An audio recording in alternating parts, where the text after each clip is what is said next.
Bon, qu'est-ce que tu fais là? Ah, je communique par affaire. Quoi? C'est une commande. C'est écrit envoie-moi une photo de tes deux cuisses. Oh, c'est une faute de frappe. Quoi? C'est envoie-moi bientôt les 2 caisses que je voulais. Deux caisses de quoi? Bah, C'est écrit je bande et te désire. 2 bandes adhésives, voilà, c'est une faute de frappe. Je jouirai comme une salope, mon très cher. Non, elle dit vous joindrez dans l'enveloppe votre chèque, c'est une faute de frappe.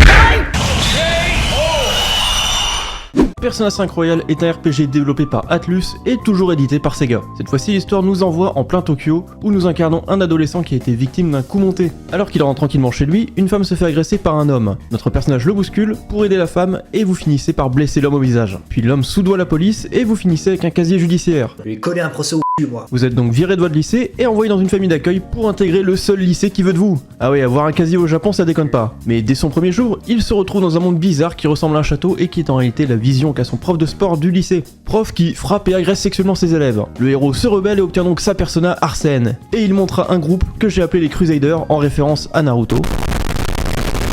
Tout ça pour voler le trésor présent dans le château afin de créer une métanoïa chez son prof de sport, pour qu'il avoue tous ses crimes de lui-même. Et le groupe continuera ainsi de suite sur d'autres types tordus, et pour le reste, je vous laisse découvrir par vous-même. Bon, avant de parler de tout ce qui tourne autour du jeu, on va parler d'une amélioration qui fera plaisir à beaucoup d'entre vous. Le jeu est localisé en France, donc pas besoin de patch FR. D'ailleurs, j'en profite pour vous dire que si vous n'avez toujours pas fait Persona 4 Golden, une mise à jour ajoutant la langue française a été faite. Pour la traduction de Persona 5, elle est plutôt fidèle, même si des fois ils ont censuré des insultes. Come on, dude. You can't go after Kamoshida's bitch. Non, parce que meuf et bitch, c'est quand même 2 mots bien différents. Bon, je troll, mais en vrai, ça va. C'est assez rare qu'il y ait ce genre de choses. What's up, yo? Now come get some. You filthy fly on dirty money! Get the hell out of my face! Oh, tu me dégoûtes, putain! Regarde-toi avec ton corps tout collant! On dirait une merde écrasée sur un trottoir! Ce que j'aime beaucoup dans cette licence, c'est que même si le fonctionnement du monde est à chaque fois similaire, les raisons de son fonctionnement sont totalement différents. Dans Persona 4, on devait passer par une télé pour rejoindre le monde des ombres, et se confronter à soi-même pour obtenir une persona. Alors que dans Persona 5, on doit utiliser une application qui permet de voyager dans des palais qui sont la représentation de l'esprit perverti d'un homme. Et pour avoir une persona, il faut se rebeller. La base du gameplay n'a pas changé, on doit toujours augmenter nos liens avec les autres personnages, et bien sûr, créer de nouvelles personas. Par contre, même si ça n'a pas changé, ça a été bien approfondi. On a de nouveaux éléments comme le psy ou la radioactivité. On a aussi les attaques en duo, les attaques à distance, les négociations, et en fait il n'y avait pas besoin de plus, le gameplay de Persona 4 était déjà très bien, l'approfondir était parfaitement ce qu'il fallait faire pour une suite. Un autre truc qui a été bien amélioré, c'est les graphismes, ça n'a rien à voir avec Persona 4 Golden, et en même temps c'est normal, c'était une version PS Vita un peu améliorée. Dans Persona 5, les décors dans les palais sont beaucoup plus détaillés et surtout différents. Dans Persona 4, on était dans des sortes de labyrinthes avec un thème, on devait trouver des escaliers pour atteindre le dernier étage. Là, on a une structure bien spécifique pour chaque palais. Par exemple, celui-là c'est une banque, le palais est donc assez plat et ne possède pas de partie extérieure, contrairement au château qui lui possède des tours et des sous-sols. En plus, chaque palais a sa propre mécanique, par exemple la banque utilise des caméras qu'il faudra éviter, le musée des lasers et des peintures. Ça, c'est de l'art. Une fois le palais terminé, on ne peut plus y accéder. Je vais me payer une petite branlette. Mais on a quand même une zone où on peut farmer l'XP entre 2 palais. C'est une sorte de métro qu'on appelle le memento. Plus on avance dans le jeu et plus on s'y enfonce. Et je sais pas vraiment pourquoi, mais j'adore cette zone. Alors déjà, on peut farmer très facilement. Dans cette zone, on roule littéralement sur les ennemis. Et l'un des moments qui m'a marqué dans le jeu, c'est quand je farmais tranquillement dans le memento. D'un seul coup, j'ai commencé à entendre des bruits de chaîne et la lumière de la zone a complètement changé. Je vais vous massacrer! Je vais vous baiser jusqu'à la moelle!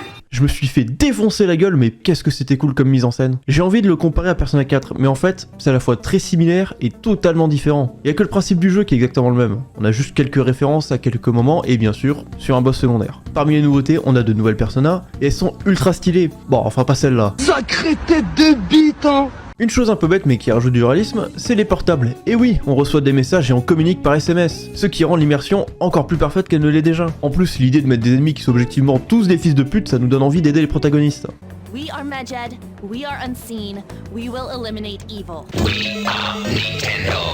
Pour les personnages, ils sont toujours bien développés et intéressants, sauf évidemment la mascotte. Bon, on est passé de Pédobir à un chat insupportable qui passe son temps à essayer de choper les meufs du groupe, et qui n'hésite pas à vous rabaisser alors qu'il ne sert à rien, à part sans ma voiture, ça j'avoue c'est pratique. J'ai aucune envie de charger dans cette teuf de merde avec un camé au T'as volant. de la merde dans les yeux, connasse! C'est un 4x4 dernier cri avec toutes les options, salope! Bon ok, il nous apprend les bases, mais qu'est-ce qu'il est insupportable! So I am just some useless cat to you guys.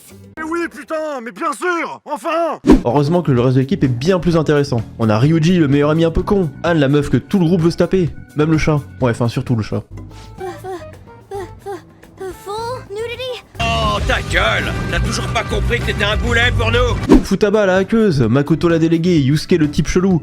Et bref, je vais pas tous les faire, mais je tiens juste à parler de Mishima. C'est un type qui aurait pu faire partie de l'équipe, mais non, à la place il s'occupe du site pour se rendre utile. Alors qu'ils ont une hackeuse qui n'a rien d'autre à foutre de ses journées, et qui est bien plus calée que lui pour faire son job. Mais après, je comprends qu'il l'ait pas mis dans l'équipe. En tout cas, faudra choisir quelqu'un de solide et sûr de lui. Ouais, tu m'étonnes.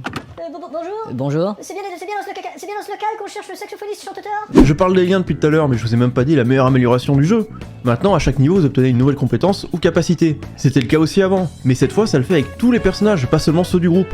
Et ça nous donne vraiment des capacités ultra utiles.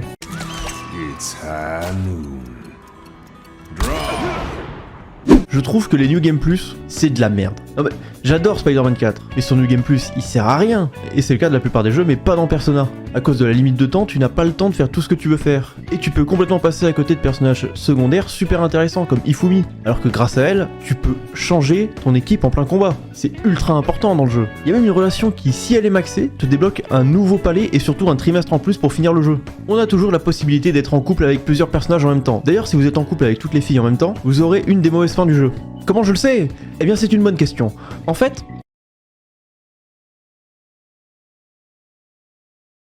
j'aimerais bien vous parler des OST, mais il y en a tellement qui sont bien. River in the Desert, Life Will Change.